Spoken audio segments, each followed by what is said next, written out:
Hey guys, MoiDawg here, and today I'm happy to announce that Squad has officially updated to V2.7. With this patch, we have a huge gameplay change, implementing something called the recovery state, a mechanic older players might remember as dead, as well as a few other optimization and gameplay changes and crucial game-breaking bug fixes. But before we dive into that, I do want to remind everyone that I stream a lot of Squad on Twitch, at twitch.tv/MoiDawg. I squad lead, run vehicles, and play practically every kit in the game. So if you want to watch some Squad live or just chat with the community, come hang out with us. The live streams are a lot of fun, so I hope to see you there. Nearly 2 years ago, I published a video titled, "Is Squad Becoming Casual?", which discussed the removal of dead insta-death from the game. Up until the Alpha 13 release in mid-2019, Squad was a lot more punishing when it came to dying and doing damage. If you were killed and then revived and then killed again, you would be sent straight to the respawn menu and unable to wait for a friendly to pick you up. This came to be called dead by the community, since you were not just dead, but dead and couldn't be revived. This mechanic would punish those players who would try to move too quickly or run from cover after being revived, since if they were downed again within 60 seconds, they would be forced to respawn and would no longer be with their squad. I think it's safe to say many existing Squad players were fine with this mechanic, since Squad is a slower paced milsim-ish tactical shooter and getting killed should feel bad in this game. But the devs stated that the dead mechanic was a very common occurrence and distracted players from the gameplay flow, and changed it with the goal of creating a more enjoyable experience, ultimately hoping to have a positive effect on game flow and proximity-based teamwork within squads. Unfortunately, in my opinion, and a vocal part of the community's opinion, the removal of dead resulted in a very wave-spawny and spammy meta, where players would push towards objectives, get downed, wait for a medic, instantly revive, and then try to take out an enemy again, only to get killed once more. This constant cycle of reviving would keep an entire squad out in the fight for a ridiculously long amount of time, as long as they had someone with a bandage. This would compound further if you consider anti-tank players would fearlessly peek and re-peek armored vehicles just to try and get a quick shot immediately after being revived, which is an indirect buff to AT in general and a nerf to vehicles. As a whole, this mechanic was not well received by the community, and although some tweaks were made to reduce bleed out timers depending on what weapon system killed you, we've been living without dead for nearly 2 years now. But we finally get it back with 2.7. Well,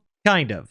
We now have what's called the recovery state, a 60-second window of vulnerability that players will be in immediately upon being revived. This state is indicated by desaturation and blur, as well as a red skull icon on the bottom right of your screen. If killed while in this state, you will not be able to be revived a second time, and you will be forced to respawn, which you can see now has also changed, as your screen now gets progressively dark as it looks like your character's eyes are closing. Additionally, to further the need for medics in your squad, this recovery state window can be reduced the more you are healed, with a full heal completely ending the timer, and you can see the color rush back into your screen. This is a really nice quality of life update to dead, since throughout the past couple of years, the devs have stated that their biggest issue with dead was the fact that there was no real way for the player to really know if they would be insta-killed or not. Although I'm usually not a fan of desaturation effects, I do think this is extremely well done. It'll take some getting used to, but I'm a fan. With this new mechanic, we can also see new visual effects for being damaged and bleeding. And once again, if you choose to give up or are insta-killed, you now have a nice little fade to black. I think this will definitely shift the meta from wave and peak spam, and also think medics will spend more time making sure players are fully topped off before moving on to the next down person, which might end the common practice of simply tap healing for stamina. We'll see as games play out, but overall, I'm really liking what I'm seeing. Another surprise gameplay change is the addition of new double tap settings, including double tap toggles for common keybinds like shift, effectively making shift W a thing of the past. As cool as this is, I tend to move my hands all over the keyboard, so I don't think I'll be using much of the double tap binds, but it's great to see this functionality in game. Open vehicle turrets and AA emplacements have also been adjusted to offer AD turning, meaning that you no longer need to use your mouse to strafe left and right and can instead use your keyboard like you can in vehicles. This is a huge buff to open tops and AAs and will make using these vulnerable positions a lot easier. And players will either be extremely happy or extremely sad to hear that the M249 SAW has been nerfed at longer ranges by increasing its bullet deviation from 6 to 12 MOA. 1 MOA results in a bullet spread of about 1 inch every 100 yards. So a 12 MOA means that at 100 yards, you will be hitting within a 12 inch or 1 foot area.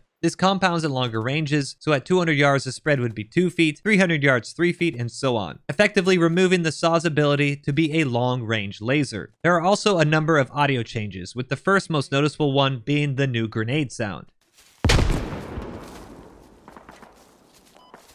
New grenade sound. Dude, the grenade sound is awesome. We also have new G3 sounds.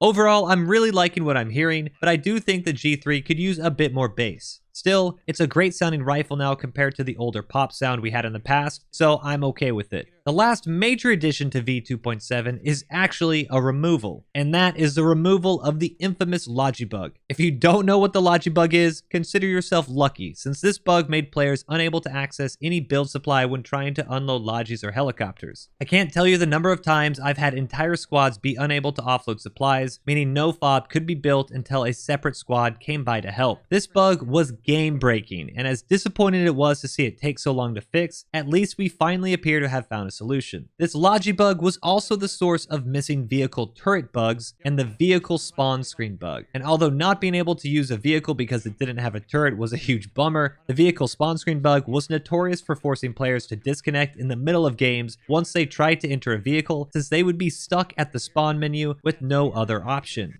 Not to get too technical, but the source of the bug was a client-side issue where players couldn't load the correct data from the server, causing a whole host of issues. If you still run into this bug, please let the devs know about it, because although I haven't heard of it popping back up since the patch dropped yesterday, they are still currently listing this as a quote-unquote potential fix for the Logibug. So please let us know if it is still happening to you. To wrap up 2.7, we have a number of optimization fixes which should help with FPS, 2 new AAS layers on Sumari and Kokan, a fix to the random advanced secure algorithm, which should mean more variable lanes in your RAS games, and some other smaller bug fixes, such as allowing players to place ammo bags on the slopes of hills. Overall, it's a fantastic quality of life patch, and I'm pleasantly surprised to see so much being fixed in one update. I'm really curious to see what you guys think of the new recovery state, so do let me know in the comments below if you like it, or maybe why you don't. And if you did like the video, give it a thumbs up and subscribe for more. But that's it for me.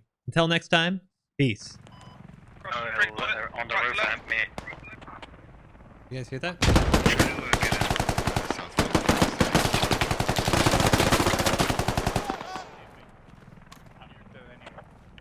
That was kind of scuffed.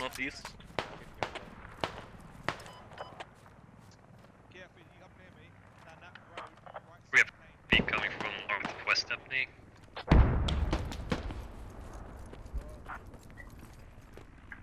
If you can get a mark on it, I've already hit it once, so it's bow damaged. There's strike. Give me a second, guy on the roof with this. Right up.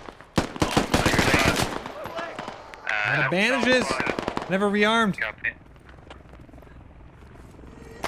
Try to get our medics up. I'm going out with a bang.